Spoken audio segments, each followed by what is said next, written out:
കണ്ടിട്ട് കുറച്ച് നാളായില്ലേ? കുറച്ച് നാളല്ല, കുറച്ചധികം നാളായില്ലേ? എന്നാൽ പിന്നെ ഓരോരോ മിനിറ്റ് നിങ്ങൾക്ക് എന്നെ സഹിച്ചൂടെ? ഞാൻ ഈ ഒരുങ്ങി കെട്ടി എങ്ങോട്ടാ പോണേന്നല്ലേ നിങ്ങൾ ആലോചിക്കുന്നത്? ഞാൻ വേറെ എങ്ങോട്ടും അല്ല പോണേ, നമ്മുടെ തൊടുപുഴ ശ്രീകൃഷ്ണസ്വാമി ക്ഷേത്രത്തിലോട്ടാണേ. അവിടെ എന്താണെന്നല്ലേ? അവിടെയാണ് കേട്ടോ എൻ്റെ ആൻറ്റിയുടെ ഭരതനാട്യത്തിൻ്റെ അരങ്ങേറ്റം. ഞങ്ങൾ ഏതാണ്ട് വൈകിട്ട് 5:30 ആയപ്പോൾ അവിടെ എത്തിയതാ. പക്ഷെ ഉദ്ഘാടനവും ഭജനയെല്ലാം കഴിഞ്ഞ് പരിപാടി തുടങ്ങിയപ്പോൾ ഏതാണ്ട് 8 മണിയായി. അതുകൊണ്ട് ഞാൻ കിടന്നു വരിക പരിപാടി കാണുന്നത്. പക്ഷേ ഉണ്ടല്ലോ, പറയാതിരിക്കാൻ പറ്റില്ല, ഓരോ ഡാൻസിനും ഒന്നിനൊന്നിനും മിച്ചമായിരുന്നു കേട്ടോ.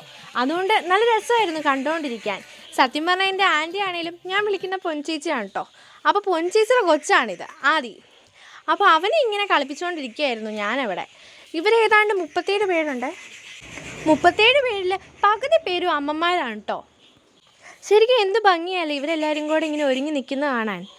അങ്ങനെ ഞാൻ അവിടെ ഇരുന്ന് ഓരോ ഡാൻസും കാണുമായിരുന്നു. അപ്പോൾ ഇവൻ എന്നോട് ചോദിക്കുകയായിരുന്നു കേട്ടോ, എപ്പോഴാണ് പ്രോഗ്രാം തീരുന്നതെന്ന്.